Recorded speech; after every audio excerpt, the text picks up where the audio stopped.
En janvier, on souligne le mois de la sensibilisation à la maladie d'Alzheimer. Pour nous en parler, je reçois Ariel Bouchard de la Société Alzheimer du Bas-Saint-Laurent. Bonjour Ariel, merci beaucoup de nous accorder un peu de ton temps dans ce mois de la sensibilisation à l'Alzheimer. Pourquoi le mois de janvier pour la sensibilisation à l'Alzheimer? En fait, le mois de janvier a toujours été un mois de sensibilisation à la maladie Alzheimer. Je crois que dans l'année, c'est un bon moment. Là, on revient du retour des fêtes, hein, et tout ça. Donc, je pense que c'est super pertinent. Peut-être qu'on est allé visiter de la famille, qu'on s'est rendu compte de certaines choses. Donc, pourquoi pas en parler en janvier, mettre la lumière sur la maladie, mais en parler toute l'année, c'est Ben oui. important naturellement. Et est-ce que tu peux me parler brièvement aussi de la campagne N'oublions personne et c'est quoi son objectif principal?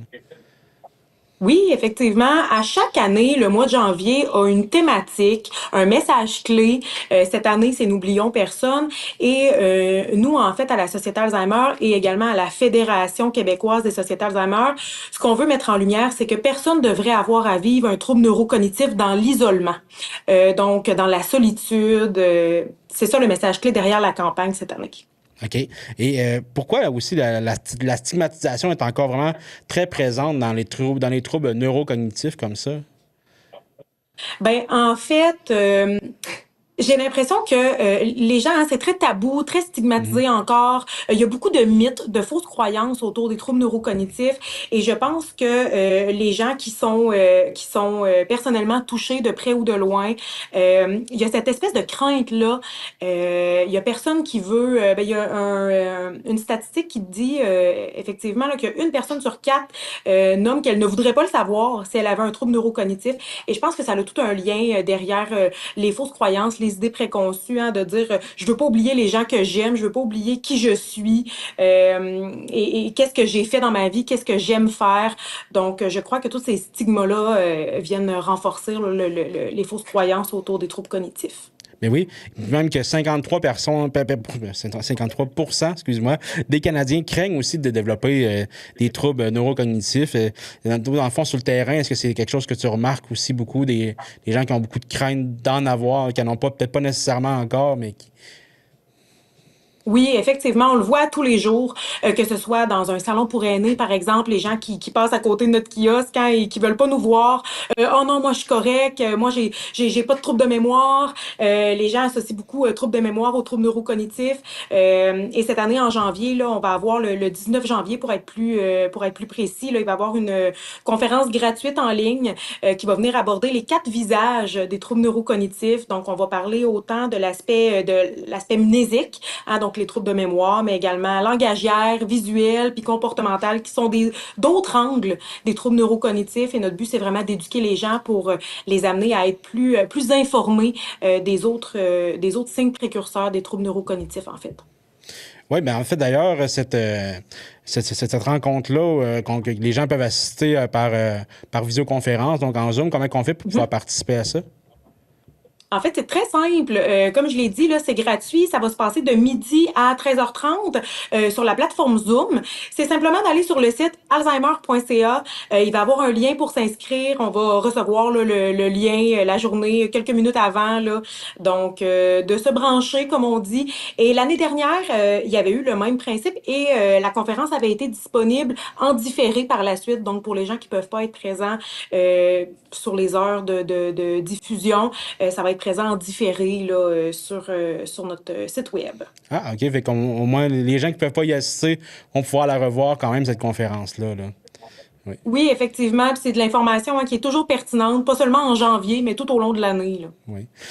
Aussi, je me demandais aussi, est-ce qu'il peut y avoir quelque chose qui aiderait si quelqu'un peut aller chercher de l'aide plus tôt quand il constate des troubles neurocognitifs, des signes. Quand on prend ça plus tôt, est-ce qu'il y a des avantages à ça? Là? En fait, les avantages en lien avec une détection précoce, en janvier l'année dernière, le message en janvier, c'était la maladie Alzheimer, plus on le sait tôt, moins il est trop tard. Et c'est qu'en fait, ça va On va aller chercher l'aide qu'on a besoin plus tôt. Donc, mieux se préparer à l'avenir, avoir de l'information, prendre des décisions tandis qu'on est encore capable de les prendre, pouvoir agir là encore en lien avec nos décisions, en lien avec mettre en place certains outils aussi pour le futur. Donc, c'est vraiment là la plus-value d'une détection précoce. Qu'est-ce que tu dirais à quelqu'un qui hésite justement à aller consulter ou à aller vous contacter pour par peur aussi d'être jugé aussi? Ben, en fait, c'est sûr que nous, c'est un espace qui est exempt de jugement, hein, il y en a pas. Ouais. Venez nous voir, venez prendre de l'information. Il y a aucune obligation. C'est pas un suivi nécessairement. Si la personne a besoin de nous voir une fois, avoir de l'info, on va toujours aller à son rythme à elle. Donc, si la personne n'est pas prête à recevoir de l'information plus précise en lien avec des aspects sur le futur, le futur, le dénouement de la maladie, peu importe, ben, on va vraiment respecter son rythme. OK. Que ça dure 15 minutes, 1 heure, 2 heures, on s'adapte aux besoins de la personne. OK. Puis on assiste souvent aussi l'Alzheimer à juste des pertes de mémoire, mais c'est pas juste ça. Il y a d'autres signes précurseurs aussi, j'imagine. Oui, effectivement, comme je le mentionnais tout à l'heure, là, tout l'aspect langagier, donc les difficultés liées à trouver le bon mot, se répéter, dire des choses quand c'est pas nécessairement ça qu'on veut dire, donc interchanger des mots. Au niveau de l'aspect visuel, hein, des troubles au niveau avec la perception, la lecture, l'orientation dans le temps, dans l'espace, OK. reconnaître certains objets. Au niveau comportemental, des changements brusques au niveau du comportement, des altérations au niveau du jugement. C'en est tous des symptômes, des signes précurseurs des troubles neurocognitifs. Donc, il n'y a pas seulement les pertes de mémoire et ce n'est pas toujours les pertes de mémoire qui arrivent en premier, en fait. OK. Aussi, concrètement, c'est quoi les services qui sont offerts par la Société Alzheimer du Bas-Saint-Laurent? En fait, ben, comme tu viens de le dire, on est un organisme régional, donc on couvre le Bas-Saint-Laurent au complet, et on a des services dans la majorité, presque la totalité des MRC, donc que ce soit un suivi psychosocial, donc avec une intervenante là, qui peut faire un suivi individuel, familial, une rencontre, plusieurs rencontres, elle s'adapte vraiment aux besoins. On a du répit stimulation à domicile, donc stimulation pour la personne qui vit avec un trouble neurocognitif, mais répit pour la personne proche aidante. On a des centres de jour, on a également tout ce qui est conférences, on a de la formation également pour les professionnels. On a un beau centre de documentation ici à Matane. On a également de l'hébergement là, à la maison J. Arthur Desjardins à Matane. OK, donc aussi, j'imagine, les proches aidants, des fois, qui veulent avoir comme un répit, j'imagine, il doit y avoir des ressources aussi pour ça, là. Oui, effectivement, ben tout ce qui est répit stimulation à domicile, donc le temps que dure la stimulation, donc souvent on y va par bloc de 2 heures, 3 heures, c'est un répit pour la personne proche aidante. Il y a Ouais. du répit de journée également à la maison J. Arthur Desjardins à OK. Matane. Ouais. On aimerait bien avoir Ouais. des maisons d'hébergement sur tout le territoire, Ouais. mais c'est pas possible pour le moment. OK. Parce qu'il doit y en avoir quand même d'autres au Bas-Saint-Laurent. Même s'il n'est pas à Mkoui, j'imagine qu'il n'y en a pas juste une à Matane. Il doit y en avoir aussi. Y a-tu à Rimouski? Puis tout, Ben, parce que. avec la Société Alzheimer, la seule maison d'hébergement, c'est à Ah, Matane. OK. Et ce n'est pas toutes les sociétés Alzheimer là, au Québec qui ont des maisons d'hébergement.